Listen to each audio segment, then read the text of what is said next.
Mini ದಂಗಲ್ನಲ್ಲಿ Channapatna, Sandur, Shiggaon 3 ಕ್ಷೇತ್ರಗಳ ಮತದಾನ ಪ್ರಕ್ರಿಯೆ ಜೋರಾಗ್ತಾ ಇದೆ. ಸಂಡೂರಿನಲ್ಲಿ ಸ್ವಲ್ಪ ವೀಕ್ ಇತ್ತು, ಈಗೇನೋ ಬಿರುಸು ಪಡ್ಕೊಂಡಿದೆ. ಇಲ್ಲಿ ತನಕ 11% ಮತದಾನ ಆಗಿದೆ ಅನ್ನುವಂತಹ ಮಾಹಿತಿ ಬರ್ತಾ ಇದೆ. EVM ಸೇರ್ತಾ ಇದೆ. ಅನ್ನಪೂರ್ಣ ಮತ್ತು ಬಂಗಾರು ಹನುಮಂತು ಭವಿಷ್ಯ. ಸಂಡೂರಿನಲ್ಲಿ ಕಾಂಗ್ರೆಸ್ನಿಂದ ಅನ್ನಪೂರ್ಣ ಅವರು ತುಕಾರಾಮ್ ಅವರ ಪತ್ನಿ ಮತ್ತು ಬಂಗಾರು ಹನುಮಂತು BJPಯಿಂದ ಸ್ಪರ್ಧೆ ಮಾಡಿರ್ತಕ್ಕಂಥ ಕ್ಷೇತ್ರ.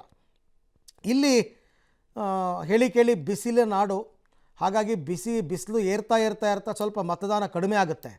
10 ಗಂಟೆ ತನಕ ಯಾವಾಗಲೂ ಜೋರಾಗುತ್ತೆ, ಆಮೇಲೆ 3 ಗಂಟೆ ಮೇಲೆ ಮತ್ತೆ ಶುರುವಾಗುತ್ತೆ. ಎನಿಹೌ 6 ಗಂಟೆ ತನಕನೂ ಕೂಡ ಟೈಮ್ ಇದೆ. ಹಾಗಂತ ಸುಮ್ಮನೆ ಕೂತ್ಕೋಬೇಡಿ, ಮೊದಲು ಹೋಗಿ ನಿಮ್ಮ ಹಕ್ಕನ್ನು ಚಲಾಯಿಸಿ. ಕ್ಯೂ ನಿಂತಿದ್ರೆ ಏನಂತೆ, ಅಯ್ಯೋ ಯಾವನು ಕ್ಯೂ ನಿಂತ್ಕೋತಾನೆ ಅಂತ. ನಿಮಗೆ ಬೇಕಾದ ಸಿನಿಮಾ ಬಂದಾಗೋ ಕ್ಯೂ ನಿಂತ್ಕೋತೀರಾ ಟಿಕೆಟ್ಗೆ, ಓಟ್ ಹಾಕೋಕ್ಕಾಗಲ್ವಾ? ಇಲ್ಲಿ ನೀವು ಕ್ಯೂ ನಿಂತ್ಕೋತಾ ಇರೋದು ಸಂವಿಧಾನ ಮತ್ತು ಪ್ರಜಾಪ್ರಭುತ್ವದ ರಕ್ಷಣೆಗೆ ಅಂತ ತಿಳ್ಕೊಳ್ಳಿ. ಈ ಬಗ್ಗೆ ಮತ್ತಷ್ಟು ಮಾಹಿತಿ ನನ್ನ ಕೊಲೀಗ್ ಅಮರೇಶ್ ಅವರಿಂದ ಪಡ್ಕೊಳ್ಳೋಣ. ಅಮರೇಶ್, ಈಗ ಮೊದಲ 2 ಗಂಟೆಗಳ ಮತದಾನ 10%, 11% ಆವ್ರೇಜ್ ಏನು ಬರ್ತಾ ಇದೆ, ಈಸ್ ಇಟ್ ಓಕೆ ಅಂತ ನಾನು ಕೇಳ್ತಾ ಇರ್ತಕ್ಕಂಥದ್ದು. ಇನ್ನೂ ಜಾಸ್ತಿ ಆಗಬೇಕಾಗಿತ್ತಾ ಅಥವಾ ಹೀಗೆ ಕಂಟಿನ್ಯೂ ಆಗುತ್ತಾ? ಏನು ಮಾಹಿತಿ ಇದೆ ಅಮರೇಶ್? ಅರವಿಂದ್, ಆರಂಭದಲ್ಲಿ ಸಂಡೂರು ವಿಧಾನಸಭಾ ಕ್ಷೇತ್ರದಾದ್ಯಂತ ಮತದಾನ ಪ್ರಕ್ರಿಯೆ ಸಾಕಷ್ಟು ನೀರಸವಾಗಿತ್ತು. ಆದರೆ ಇದೀಗ ಅಂದರೆ 10 ಗಂಟೆ ನಂತರದಲ್ಲಿ ಸಾಕಷ್ಟು ಸಂಖ್ಯೆಯಲ್ಲಿ ಮತದಾರರು ಮತಗಟ್ಟೆ ಕೇಂದ್ರಗಳಿಗೆ ಆಗಮಿಸೋದ್ರ ಮೂಲಕ ತಮ್ಮ ಹಕ್ಕನ್ನು ಚಲಾವಣೆ ಮಾಡ್ತಾ ಇದ್ದಾರೆ. ಅದರಲ್ಲೂ ವಿಶೇಷವಾಗಿ ಮಹಿಳೆಯರ ಸಂಖ್ಯೆ ಹೆಚ್ಚಾಗಿದೆ. ನಾನೀಗ ದೃಶ್ಯಾವಳಿಗಳಲ್ಲಿ ತೋರಿಸ್ತಾ ಹೋಗ್ತೀನಿ. ನಾನಿರುವಂಥದ್ದು ಅಂದರೆ ಸಂಡೂರು ವಿಧಾನಸಭಾ ಕ್ಷೇತ್ರ ವ್ಯಾಪ್ತಿಯ ಬಂಡ್ರಿ ಮತಗಟ್ಟೆ ಕೇಂದ್ರಗಳಲ್ಲಿ. ಅಂದರೆ ಇಲ್ಲಿ ಒಟ್ಟು 2 ಮತಗಟ್ಟೆ ಕೇಂದ್ರಗಳನ್ನು ಸ್ಥಾಪನೆ ಮಾಡಲಾಗಿದೆ. ಇಲ್ಲಿ ಮಹಿಳೆಯರು ಸಾಕಷ್ಟು ಸಂಖ್ಯೆಯಲ್ಲಿ ಸರತಿ ಸಾಲಲ್ಲಿ ನಿಂತು ಮತವನ್ನು ಚಲಾವಣೆ ಮಾಡ್ತಾ ಇದ್ದಾರೆ. ಯಾಕಂದರೆ ಬೆಳಿಗ್ಗೆ ಆರಂಭದಲ್ಲಿ ಸಾಕಷ್ಟು ನೀರಸವಾಗಿತ್ತು ಮತದಾನ ಪ್ರಕ್ರಿಯೆ. ಆದರೆ ಇದೀಗ ಮತ್ತೆ ಹೆಚ್ಚಿನ ಪ್ರಮಾಣದಲ್ಲಿ ಮತದಾನವೂ ಕೂಡ ಆರಂಭವಾಗಿದೆ. ಅಂದರೆ ಹೆಚ್ಚಾಗಿ ಮಹಿಳೆಯರು ಸರತಿ ಸಾಲಿನಲ್ಲಿ ನಿಂತು ತಮ್ಮ ಹಕ್ಕನ್ನು ಚಲಾವಣೆ ಮಾಡ್ತಾ ಇದ್ದಾರೆ. ಸಂಡೂರು ವಿಧಾನಸಭಾ ಕ್ಷೇತ್ರದ ಉಪಚುನಾವಣೆಗೆ ಸಂಬಂಧಪಟ್ಟಂತೆ ಒಂದು ರೀತಿಯಿಂದ ಹಬ್ಬದ ರೀತಿಯಲ್ಲಿ ಈ ಒಂದು ಉಪಚುನಾವಣೆ ಇಲ್ಲಿನ ಜನರು ಸಂಭ್ರಮಿಸ್ತಾ ಇದ್ದಾರೆ. ಹೀಗಾಗಿ ಸಾಕಷ್ಟು ಸಂಖ್ಯೆಯಲ್ಲಿ ಮತದಾರರು ಕೂಡ ಮತಗಟ್ಟೆ ಕೇಂದ್ರಗಳಿಗೆ ಆಗಮಿಸೋದ್ರ ಮೂಲಕ ಮತವನ್ನು ಕೂಡ ಚಲಾವಣೆ ಮಾಡ್ತಾರೆ. ಆದರೆ ಬೆಳಿಗ್ಗೆ 9 ಗಂಟೆವರೆಗೂ ಕೇವಲ 10% ಮಾತ್ರ ಮತದಾನ ಆಗಿತ್ತು. ಆದರೆ ಇದೀಗ ಮತ್ತೆ ಅದರ ಪ್ರಮಾಣವು ಕೂಡ ಹೆಚ್ಚಾಗಿದೆ ಅನ್ನುವಂಥ ಮಾಹಿತಿ ಸಿಕ್ಕಿದೆ. ನನ್ನ ಜೊತೆಗೆ ಒಂದಿಷ್ಟು ಮಹಿಳಾ ಮತದಾರರು ಇದ್ರೆ ಅವ್ರನ್ನ ಮಾತಾಡಿಸುವಂತ ಕೆಲಸ ಮಾಡ್ತೀನಿ. ಮೇಡಮ್, ಈಗ ಒಂದು ರೀತಿಯಿಂದ ಹಬ್ಬದ ರೀತಿಯಲ್ಲಿ ಸಂಭ್ರಮಿಸ್ತಾ ಇದ್ರಿ, ಈಗಾಗಲೇ ಎಲ್ಲ ರೆಡಿಯಾಗಿ ಓಟ್ ಹಾಕಕ್ ಬಂದಿದ್ರಿ ಮೇಡಮ್? ಹೌದು, ನಾವು ಮದ್ವೆಗೆ ಹೋಗೋರಿದ್ವಿ, ಓಟ್ ಹಾಕಿ ಹೋಗೋಣ ಅಂತೇಳಿ ಬಂದಿದ್ದೀವಿ. ಓಟ್ ಹಾಕಿ ಹೋಗ್ತೀವಿ. ಅಂದ್ರೆ ಓಟ್ ಹಾಕಿ ಮದ್ವೆಗೆ ಹೋಗ್ತಿದ್ದೀವಿ. ಮದ್ವೆ ಇದ್ರೂ ಇಲ್ಲಿ ಓಟ್ ಹಾಕಕ್ ಬಂದಿದ್ದೀವಿ. ಓಟ್ ಹಾಕಿ ಹೋಗೋಣ ಅಂತ. ನಾವು ಅಷ್ಟೇ ರೀ, ಕೊಟ್ಟೂರಿಗೆ ಮದ್ವೆಗೆ ಹೋಗ್ತಿದ್ವಾ, ಓಟ್ ಹಾಕಿ ಹೋಗೋಣ ಅಂತ ಬಂದಿದ್ದೀವಿ. ಅಂದ್ರೆ ಇದು ಒಂದು ರೀತಿ ಹಬ್ಬದ ರೀತಿಯಲ್ಲಿ ಸಂಭ್ರಮಿಸ್ತಾ ಇದ್ರು. ಹೌದು. ಯಾವ ಉದ್ದೇಶ, ಯಾವೆಲ್ಲ ಅಂಶಗಳನ್ನ ಇಟ್ಕೊಂಡು ಓಟ್ ಹಾಕ್ತಾ ಇದ್ರಿ ಮೇಡಮ್? ಇದು ನಮ್ಮ ಹಕ್ಕು ರೀ, ಓಟ್ ಹಾಕೋದು. ಪ್ರತಿಯೊಬ್ಬರಿಗೂ ಕೂಡ ಒಂದೊಂದು ಓಟ್ ಮುಖ್ಯ. ಯಾಕಂದ್ರೆ ಒಂದು ಓಟ್ಲಿಂದ ಒಬ್ಬ ಅಭ್ಯರ್ಥಿ ಗೆಲ್ಲೋ ಚಾನ್ಸು ಇರುತ್ತೆ, ಸೋಲೋ ಚಾನ್ಸು ಇರುತ್ತೆ.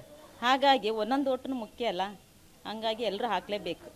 ಅಂದ್ರೆ ಅರವಿಂದ್, ಇದಿಷ್ಟು ಇಲ್ಲಿನ ಮತದಾರರು ಹೇಳುವಂತ ಮಾತು. ಪ್ರಮುಖವಾಗಿ ಈಗಾಗಲೇ ಸಾಕಷ್ಟು ಬಿರುಸಿನಿಂದ ಮತದಾನ ಪ್ರಕ್ರಿಯೆ ಕೂಡ ಆರಂಭವಾಗಿದೆ. ಅದರಲ್ಲೂ ವಿಶೇಷವಾಗಿ ಮಹಿಳೆಯರ ಸಂಖ್ಯೆ ಹೆಚ್ಚಾಗಿದೆ. ಸಂಡೂರಿನ ವಿಧಾನಸಭಾ ಕ್ಷೇತ್ರ ವ್ಯಾಪ್ತಿಯಲ್ಲಿ ಮತದಾನ ಮಾಡ್ತಾ ಇರುವಂಥದ್ದು. ಅಂದ್ರೆ ಸಾಕಷ್ಟು ಸಂಖ್ಯೆಯಲ್ಲಿ ಮಹಿಳೆಯರು ಬರ್ತಾ ಇದ್ದಾರೆ, ಸರತಿ ಸಾಲಲ್ಲಿ ನಿಲ್ತಾ ಇದ್ದಾರೆ.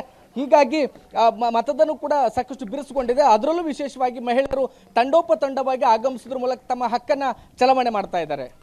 ರೈಟ್ ಅಮರೇಶ್, ಥ್ಯಾಂಕ್ ಯು ತಮ್ಮೆಲ್ಲ ಮಾಹಿತಿಗೆ. ಬಟ್ ಬೆಳಗ್ಗೆಯಿಂದ ನಾನು ಅಬ್ಸರ್ವ್ ಮಾಡಿರೋ ಪ್ರಕಾರ ಮಹಿಳೆಯರು ಹೆಚ್ಚಿನ ಸಂಖ್ಯೆಯಲ್ಲಿ ವೋಟ್ ಮಾಡೋದಕ್ಕೆ ಬರ್ತಾ ಇದ್ದಾರೆ. ಅದೇ ಖುಷಿ ವಿಚಾರ. ಅದಕ್ಕೋಸ್ಕರನೇ ಚನ್ನಪಟ್ಟಣದಲ್ಲಿ ಸಖಿ ಬೂತ್ ಅಂತ ಮಾಡಿದ್ದಾರೆ, ಮತ್ತು ಶಿಗ್ಗಾಂವಿನಲ್ಲಿ ಪಿಂಕ್ ಬೂತ್ ಅಂತ ಮಾಡಿದ್ದಾರೆ. ಅಲ್ಲಿ ಮಹಿಳೆಯರಿಗೆ ಮಾತ್ರ ಮತದಾನಕ್ಕೆ ಅವಕಾಶ.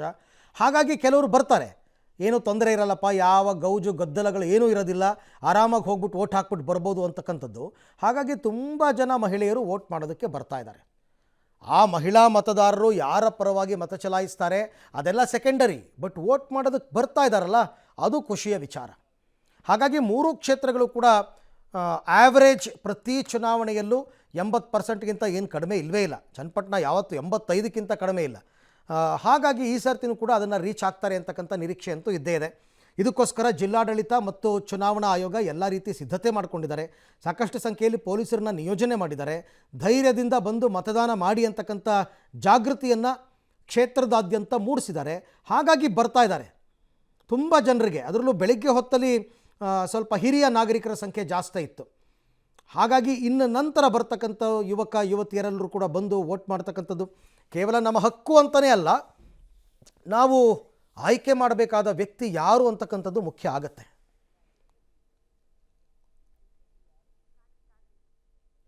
ಅಜ್ಜಂಪೀರ್ ಖಾದ್ರಿ ಅವರು ಕೂಡ ಈಗ ಬರ್ತಾ ಇರ್ತಕ್ಕಂಥ ದೃಶ್ಯವನ್ನು ತಾವು ಗಮನಿಸ್ತಾ ಇದ್ದೀರಾ. ಅವರು ವೋಟ್ ಮಾಡಿದ್ದಾರೆ, ಮಾಜಿ ಶಾಸಕರು ಕೂಡ ಹೌದು. ಅವ್ರದ್ದೆಲ್ಲ ಕತೆ ನಾನು ಆಗಲೇ ಹೇಳಿದೆ ಏನೇನಾಯಿತು ಅಂತ. ನಾಮಿನೇಷನ್ ಹಾಕಿ ವಾಪಸ್ ತೊಗೊಂಡು ಎಲ್ಲ ಮಾಡಿ ಮುನಿಸ್ಕೊಂಡಿದ್ರು, ಟಿಕೆಟ್ ಸಿಗಲಿಲ್ಲ ಅಂತ. ಕೊನೆಗೂ ಅವರು ಅಭ್ಯರ್ಥಿ ಪರ ಪ್ರಚಾರ ಮಾಡಿದ್ರು. ನಿನ್ನೆ ಒಂದು ವಿವಾದವನ್ನು ಕೂಡ ತಲೆ ಮೇಲೆ ಎಳ್ಕೊಂಡ್ರು. ಬಟ್ ಈಗ ಅವರು ವೋಟಿಂಗನ್ನು ಮಾಡಿದ್ದಾರೆ.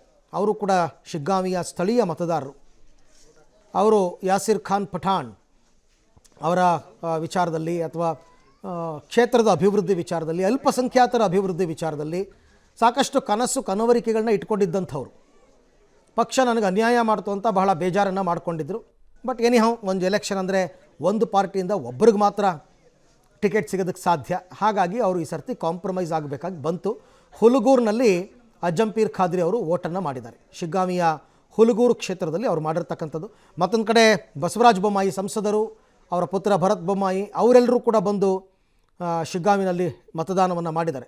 ಅಭ್ಯರ್ಥಿಗಳ ಎಲ್ಲರದ್ದು ಕೂಡ ಆಲ್ಮೋಸ್ಟ್ 3 ಕ್ಷೇತ್ರದಲ್ಲಿ ಮುಗೀತು ಮತದಾನ ಮಾಡಿದ್ದು. ಕೆಲವರು ಕ್ಷೇತ್ರದ ಅಭ್ಯರ್ಥಿಗಳು ಮತದಾನ ಅವ್ರ ಮತಗಟ್ಟೆ ಇದ್ದರೆ ಮಾಡ್ತಾರೆ, ಆ ಕ್ಷೇತ್ರದವರು ಅಲ್ಲ ಅಂತಂದರೆ ಈಗ ನಿಖಿಲ್ ಕುಮಾರಸ್ವಾಮಿ ಅಲ್ಲ, ಚನ್ನಪಟ್ಟಣದಲ್ಲಿ ಅವ್ರದ್ದು ವೋಟಿಂಗ್ ಇಲ್ಲ, ಅವ್ರು ಮಾಡೋಕ್ಕಾಗಲ್ಲ ಹಾಗೆ. ಸೊ ಈಗ ಕೆಲವರೆಲ್ಲರೂ ವೀಲ್ ಚೇರ್ನಲ್ಲಿ ಬಂದು ಮತ ಹಾಕಿದ್ದು, ಮೊಮ್ಮಕ್ಕಳ ಆಶ್ರಯದಲ್ಲಿ ಬಂದು ಮತ ಹಾಕಿದ್ದು, ಇನ್ನೊಬ್ರು ಯಾರೋ ಒಬ್ರಿಗೆ ಆಕ್ಸಿಡೆಂಟ್ ಆಗಿ ಫುಲ್ಲು ಪ್ಲಾಸ್ಟರ್ ಹಾಕಿದ್ದಾರೆ ಕಾಲಿಗೆ, ಅಂಥವ್ರು ಬಂದು ವೋಟಿಂಗ್ ಮಾಡಿರ್ತಕ್ಕಂಥದ್ದು. 20 ದಿನದ ಹಸುಗೂಸನ್ನು ಕರ್ಕೊಂಡು ಬಾನಂತಿ ಬಂದು ವೋಟಿಂಗ್ ಮಾಡಿದ್ದು ಎಲ್ಲವೂ ಕೂಡ ಇಲ್ಲಿ ತನಕ ನಾವು ಹೈಲೈಟ್ ಮಾಡಬಹುದಾದಂತಹ ವಿಚಾರ. ಇಷ್ಟೂ ದಿನಗಳ ಮತ ಪ್ರಚಾರಕ್ಕೆ ಈಗ ತೆರೆ ಬೀಳ್ತಾ ಇದೆ. ಮತಪೆಟ್ಟಿಗೆಯಲ್ಲಿ ಅಭ್ಯರ್ಥಿಗಳ ಭವಿಷ್ಯ ಕೂಡ ನಿರ್ಧಾರವಾಗ್ತಾ ಇದೆ. ಸಾಯಂಕಾಲ 6 ಗಂಟೆ ತನಕನೂ ಕೂಡ ಟೈಮ್ ಇದೆ. 6 ಗಂಟೆಯ ಒಳಗಡೆ ಯಾವ ಸಂದರ್ಭದಲ್ಲಿ ಬೇಕಾದರೂ ಹೋಗಿ ನೀವು ವೋಟಿಂಗನ್ನು ಮಾಡಬಹುದು. ಒಂದು ರೀತಿ ಇವತ್ತು ಫೈನಲ್ಸ್ ನಡೀತಾ ಇದೆ ಅಂತ ಹೇಳ್ಬೋದು. ಸಾಮಾನ್ಯವಾಗಿ ಆಡಳಿತಾರೂಢ ಪಕ್ಷಗಳ ಪರವಾಗಿ ಬೈ ಎಲೆಕ್ಷನ್ನಲ್ಲಿ ಮತದಾರರು ನಿಲ್ತಾರೆ ಅಂತ. ಬಟ್ ಈ ಸರ್ತಿ ಅದು ಬದಲಾಗುವ ಸಾಧ್ಯತೆ, ಟ್ರೆಂಡ್ ಕೂಡ ಇದೆ.